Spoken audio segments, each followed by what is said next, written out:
अर्जुन ने अपने आप को श्री कृष्ण को समर्पित कर दिया था। अर्जुन होता हुआ भी नहीं था, इसलिए कि उसने जो कुछ किया अर्जुन के रूप में नहीं, श्री कृष्ण के सेवक के रूप में किया। सेवक की चिंता स्वामी की चिंता बन जाती है।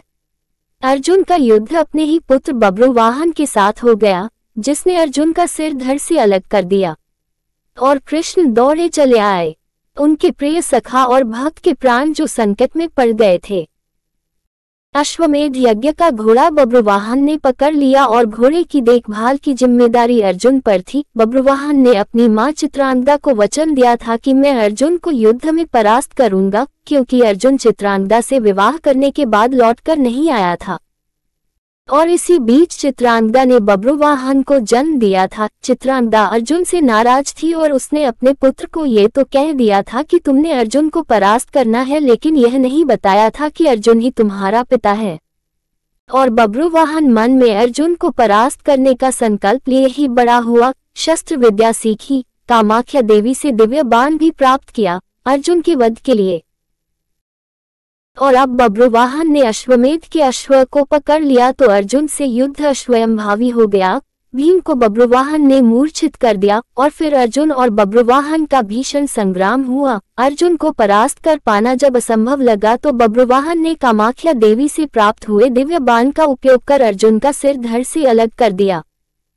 श्री कृष्ण को पता था कि क्या होने वाला है और जो कृष्ण को पता था वही हो गया। वे द्वारिका से भागे भागे चले आए। दाऊ को कह दिया, देर हो गई तो बहुत देर हो जाएगी, जा रहा हूँ।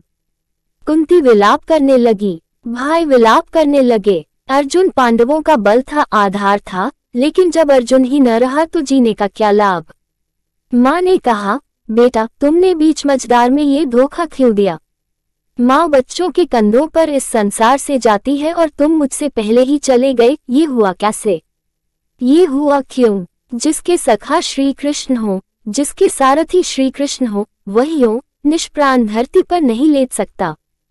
पर यह हो कैसे गया। देवी गंगा आई, कुंती को कहा, रोने से क्या फायदा, अर्जुन को उसके कर्म का फल मिला है। जानती हो अर्जुन ने मेरे पुत्र भीष्म का वध किया था धोखे से। वह तो अर्जुन को अपना पुत्र मानता था, पुत्र का ही प्यार देता था, लेकिन अर्जुन ने शिखंडी की आड़ लेकर मेरे पुत्र को बाणों की शैया पर सुला दिया था। क्यों। भीष्म ने तो अपने हथियार नीचे रख दिए थे, वह शिखंडी पर बाण नहीं चला सकता था, वह प्रतिज्ञाबद्ध था, लेकिन अर्जुन ने तब भी मेरे पुत्र की छाती को बाणों से छलनी किया। तुम्हें शायद याद नहीं, लेकिन मुझे अच्छी तरह याद है।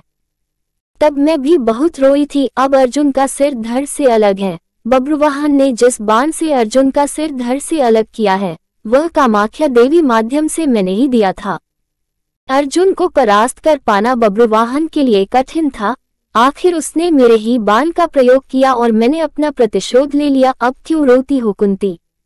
अर्जुन ने मेरे पुत्र का वध किया था और अब उसी के पुत्र ने उसका वध किया है। अब रोने से क्या लाभ। जैसा उसने किया वैसा ही पाया। मैंने अपना प्रतिशोध ले लिया।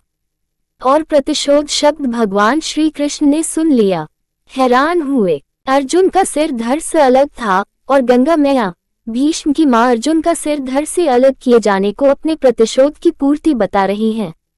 श्री कृष्ण सहन नहीं कर सके। एक नजर भर अर्जुन के शरीर को, बुआ कुंती को, पांडु पुत्रों को देखा, बब्रुवाहन और चित्रांगदा को भी देखा। कहा, गंगा मैया आप किससे प्रतिशोध की बात कर रही हैं। बुआ कुंती से, अर्जुन से, या फिर एक माँ से। माँ कभी माँ से प्रतिशोध नहीं ले सकती। माँ का हृदय एक समान होता है, अर्जुन की माँ का हो या भीष्म की माँ का। आपने किस माँ प्रतिशोध लिया है। गंगा ने कहा, वासुदेव। अर्जुन ने मेरे पुत्र का उस समय वध किया था जब वह निहत्था था। क्या यह उचित था। मैंने भी अर्जुन का वध करा दिया उसी के पुत्र से। क्या मैंने गलत किया। मेरा प्रतिशोध पूरा हुआ। यह एक माँ का प्रतिशोध है।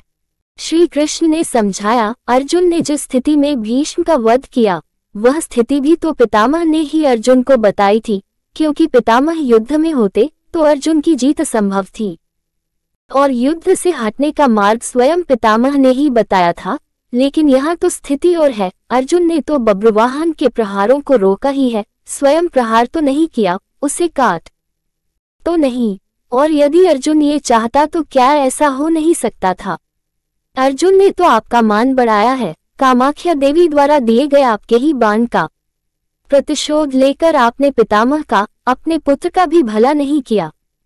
गंगा दुविधा में पड़ गई। श्री कृष्ण के तर्कों का उसके पास जवाब नहीं था। पूछा, क्या करना चाहिए? जो होना था सो हो गया, आप ही मार्ग सुझाएं।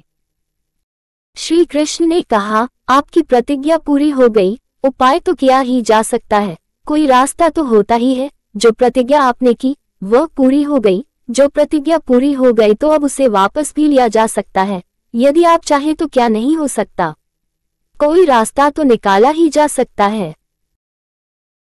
गंगा की समझ में बात आ गई और मां गंगा ने अर्जुन का सिर धड़ से जोड़ने का मार्ग सुझा दिया। ये कृष्ण के तर्कों का कमाल था, जिस पर श्री कृष्ण की कृपा हो, जिसने अपने आप को श्री कृष्ण को सौंप रखा हो, अपनी चिंताएं सौंप दी हो, अपना जीवन सौंप दिया हो, अपना सर्वस्व सौंप दिया हो।